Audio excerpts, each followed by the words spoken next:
दलितों के आरक्षण पर बहन जी, मोदी सरकार पर आग बबूला हुई। एससी एसटी आरक्षण पर सीधी चेतावनी, दलितों पर हस्तक्षेप बर्दाश्त नहीं। सीजीआई की अध्यक्षता में 7 सदस्यीय बेंच के फैसले को लेकर बवाल मचा है। ये फैसला दलित एससी एसटी आरक्षण को लेकर आया था, लेकिन इस फैसले के खिलाफ अब खुद बहुजन समाज पार्टी सुप्रीमो उतर चुकी है। हालांकि मायावती के पहले दिए गए चेतावनी भरे लहजे के बाद से मोदी सरकार भी सहमत होती नजर आने लगी थी। हालांकि आज फिर एक बार मोदी सरकार पर बसपा सुप्रीमो का गुस्सा फूटता हुआ नजर आया और उन्होंने साफ तौर पर यह कह दिया कि इस फैसले को मोदी सरकार को पलटना होगा और साथ ही भविष्य में ऐसी फैसलों से बचने के लिए भी कहा है। इतना ही नहीं, विपक्ष पर भी आज मायावती का गुस्सा फूट पड़ा।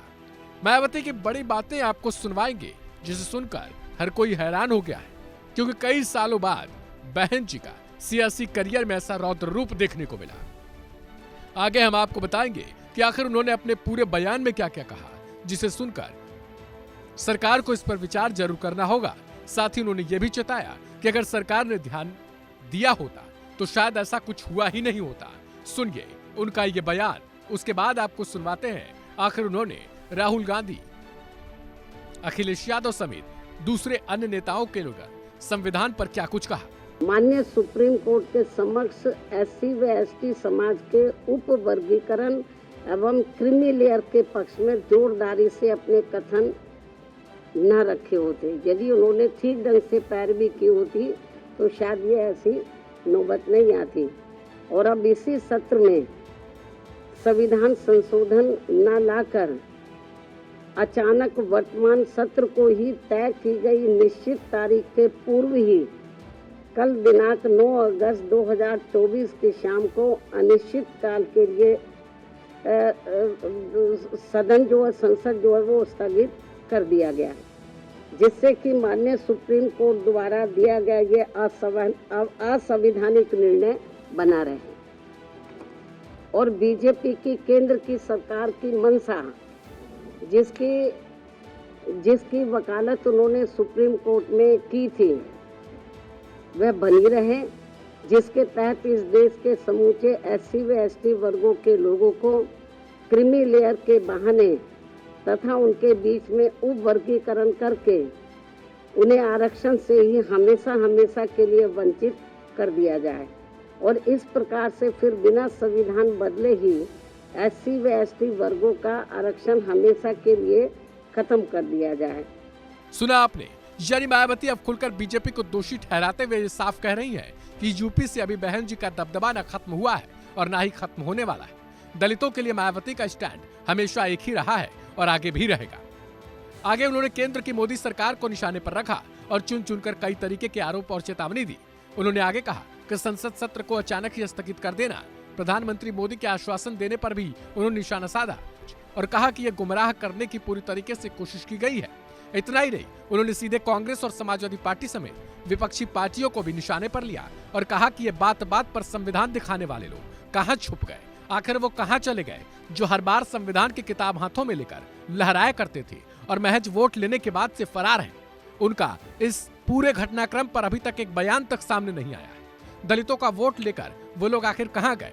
उन्होंने ये भी बताया कि अगर ऐसा ही रहा तो आने वाले विधानसभा चुनाव में दलितों को यह विचार करना होगा कि ना तो कांग्रेस, ना समाजवादी पार्टी और ना ही बीजेपी, उनकी हितैषी आखिर कौन है जो उनके साथ हर समय पर खड़ा दिखाई दी है। सुनिए मायावती का अगला ये बयान। प्रधानमंत्री जी ने जो कहा है कि हम गौर करेंगे, आश्वासन दिया, उससे काम नहीं चलेगा। इसका बड़ा भारी नुकसान इन वर्गों के लोगों को हो रहा है। बेहतर तो यही होता कि कल जो इन्होंने 2-3 दिन पहले ही संसद के दोनों सत्र जो इन्होंने अनिश्चित काल के लिए स्थगित कर दिए हैं, बेहतर यही होता कि इसको ये अनिश्चित काल की बजाय तो ये थोड़े समय इसको ये नहीं करते, इसको कंटिन्यू रखते और 5-6 दिन के बाद पूरी तैयारी करके तो ये संशोधन विधेयक को ये पार्लियामेंट में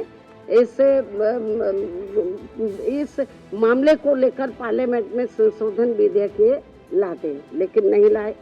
तो इसलिए मेरा माननीय प्रधानमंत्री जी से भी यही कहना है कि यदि आपकी इन वर्गों के मामले में नीयत साफ है तो आप अपने और मामलों में तो समय से पहले हाउस बुला लेते हैं, तो आप कभी भी हाउस बुला सकते हैं, अपनी तैयारी करें। और ये जो 1 अगस्त 2024 को जो माननीय सुप्रीम कोर्ट का निर्णय आया है, तो इस निर्णय को निष्प्रभावी बनाएं, हाउस बुलाएं मतलब, और मालूम भी पड़ जाएगा कि हाउस में सभी दलों के का क्या स्टैंड है। और मुझे क्या लगता है कि ये इनको जल्दी करना चाहिए, ये ठीक नहीं है। वरना जिन राज्यों में अब जल्दी ही राज्यों में जल्दी ही विधानसभा के आम चुनाव होने वाले हैं, तो इन वर्गों के लोग न बीजेपी को माफ करेंगे, न कांग्रेस को, न अन्य पार्टियों को माफ करेंगे, क्योंकि इन्होंने इस बार जो 18वीं लोकसभा के आम चुनाव हुए हैं उसमें इन वर्गों के लोगों के साथ बड़ा विश्वासघात किया, धोखा दिया है। इनको कहा कि हम संविधान बचाएंगे, आरक्षण आपका खत्म हो जाएगा। अब ये चुप क्यों हैं? अब ये लोग चुप क्यों हैं?